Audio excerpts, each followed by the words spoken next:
Every job interview has a second interview happening underneath the real one. It's silent, it's faster than you think, and most candidates never even know it's running. I'm talking about the gap between what's actually true and what you're supposed to say out loud. And I want to be upfront with you before we go any further. I am not telling you to deceive anyone. What I'm going to walk you through are the moments where the honest, off-the-cuff answer can quietly cost you the job, even though there's nothing wrong with you for giving it. The replacement answer isn't a lie. It's the translated version. It's what every experienced hiring manager is silently hoping you'll say. And if nobody has ever explained that to you, it can feel like you're performing instead of being yourself. I spent 11 years building hiring pipelines and sitting in debrief rooms at places like Google, Meta, Airbnb, and the Washington Post. I've read offer letters get written, and I've watched strong candidates get quietly passed over for reasons that had nothing to do with their skills. So today, I'm giving you the 9 moments in an interview where your gut answer and the smart answer are two different things, and exactly why the gap exists. Number 1, how's it going today?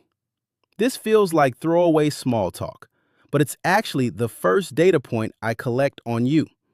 I've watched candidates deflate their own momentum in the first 15 seconds by saying something like, "Honestly, I'm exhausted. I barely slept." Or, "Sorry, the parking here was a nightmare." And here's what's happening in my head while you say that. I'm not judging you as a human being who occasionally has a rough morning. I'm quietly asking myself a work question. Is this how they show up when a deadline gets moved up or a client gets difficult? You are doing well every single time, even on the days you're not. So the answer is simply, "I'm doing well. Thanks for asking. How about you?" That's it. You're not pretending to be a robot. You're demonstrating in the first 10 seconds that you can manage your own energy under mild pressure. That's a genuinely useful, hireable trait. And the interview begins the moment you walk through the door, not when the first real question gets asked.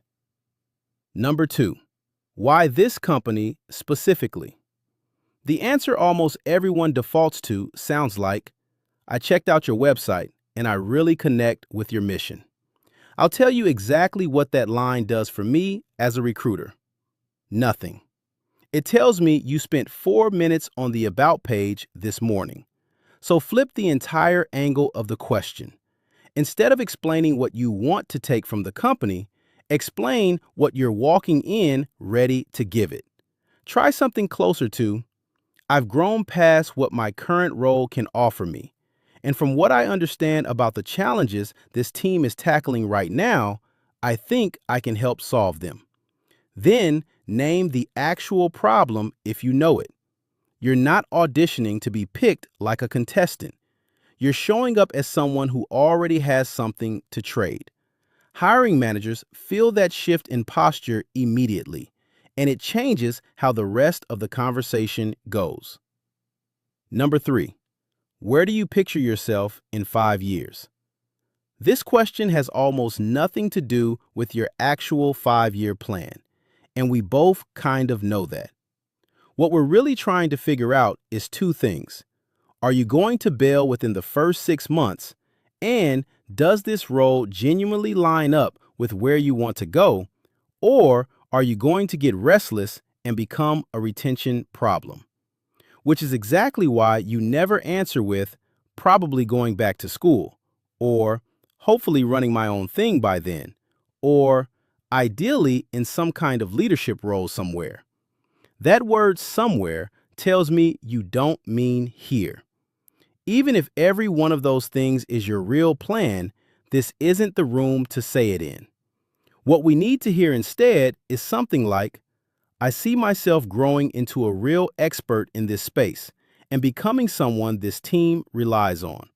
This role fits exactly where I'm trying to go because," and then connect it to something specific about the job description. You're not lying about your future. You're giving the version of the truth that's relevant to this particular conversation. And that distinction matters more than people realize. Number 4, why are you leaving your current job? This one applies if you're currently employed. We do not want to hear that your manager is impossible, that the culture is toxic, that you feel underpaid, micromanaged, or invisible. Even if all of that is 100% accurate, especially if it's accurate, it's not what gets said in this room. Here's the actual mechanism behind why. The moment you criticize a current employer, I'm not thinking, wow, that does sound rough. I'm thinking, what is this person going to say about us in 18 months when they're job hunting again? You've just become a flight risk and a reputational risk in the same sentence. And in a pile of equally qualified resumes, risk is what gets a candidate cut. So keep it short and clean. I've learned a lot in my current position, and I'm ready for a new challenge that lets me grow further. Nothing negative said, growth clearly implied, and the conversation keeps moving forward. One sentence, then move on. Number 5, what's your relationship like with your current manager? This is a different trap than the last one, and it deserves its own breakdown, because sometimes the person across the table from you is about to become that exact manager. I watched this play out directly. A candidate I was working with mentioned almost casually that her current boss was very hands-on and that she was looking for more independence in her next role. The hiring manager smiled, said nothing, and moved on to the next question. That hiring manager happened to be famous internally for being deeply involved in every detail of her team's work. Some people thrived under that style, some didn't. But the candidate had just told her, without meaning to, that her management style was exactly the problem she was trying to escape. She didn't get the offer, and she likely never connected the dots on why.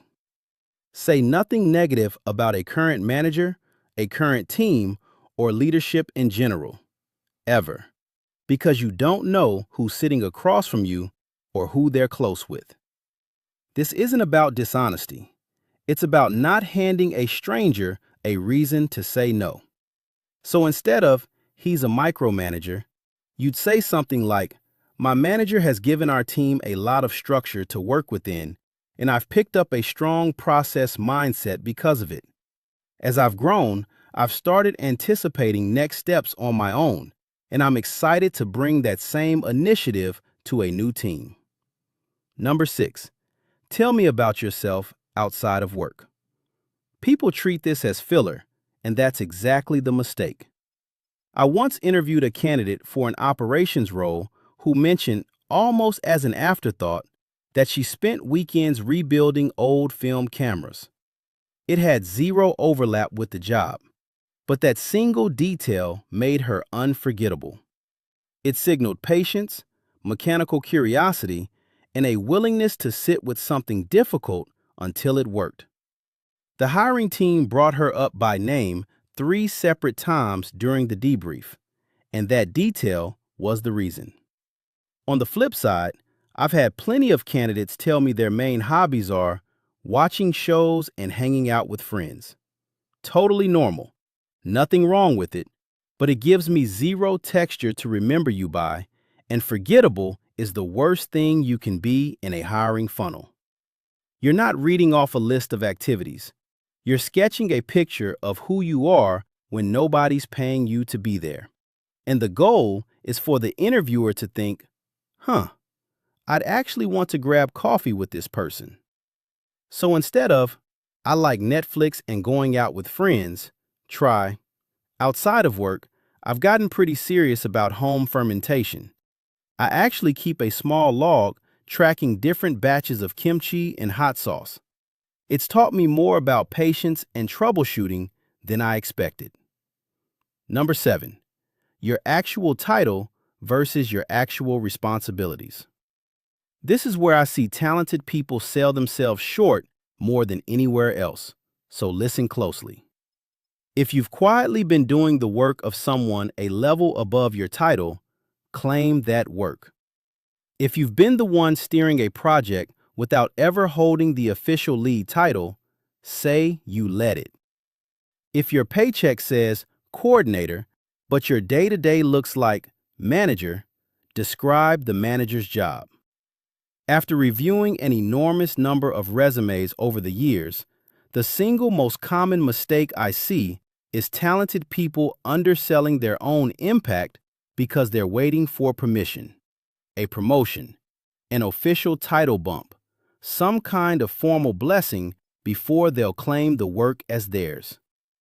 Meanwhile, someone with less actual experience but more confidence walks in and takes the job that should have gone to them. That's not lying. That's accurately representing the value you've already created.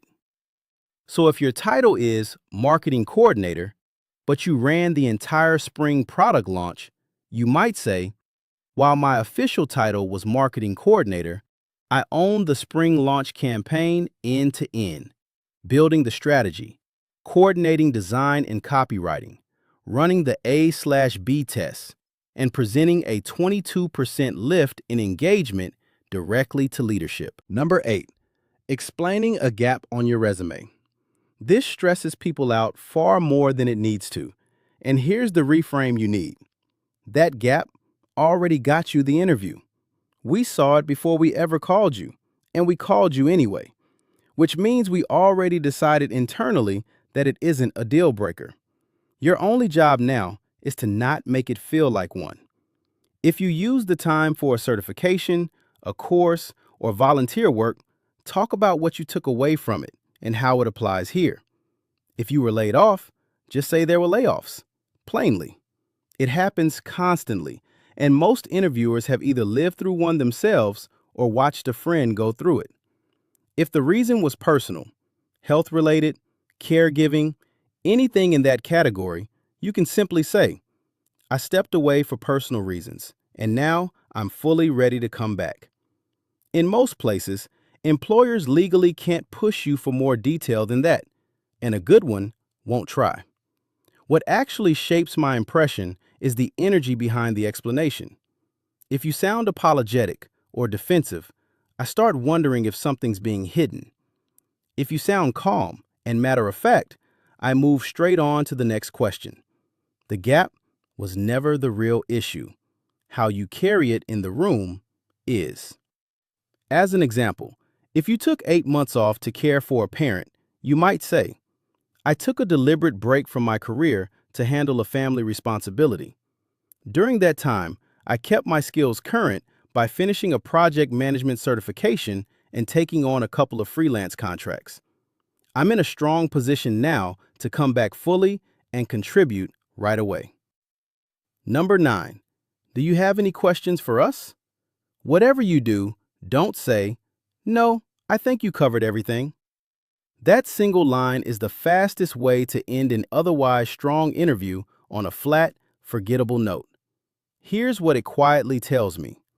You're not that invested, you haven't thought past today, and you're just trying to survive the next 2 minutes. The questions you ask are one of the clearest signals of how you actually think. They tell me whether you're already imagining yourself doing the job or just hoping to get through the conversation unscathed. Keep at least 2 strong questions in your back pocket. Why is this role currently open? Is a great one, because the answer tells you whether someone got promoted out of it, burned out of it, or was let go from it. And that's genuinely useful intel for you. What would success look like in the first 90 days is another strong one, because it shows you're already thinking in terms of delivering results, not just settling in. Save anything about vacation policy or remote flexibility for the negotiation stage, not the first interview. Those questions land very differently depending on timing.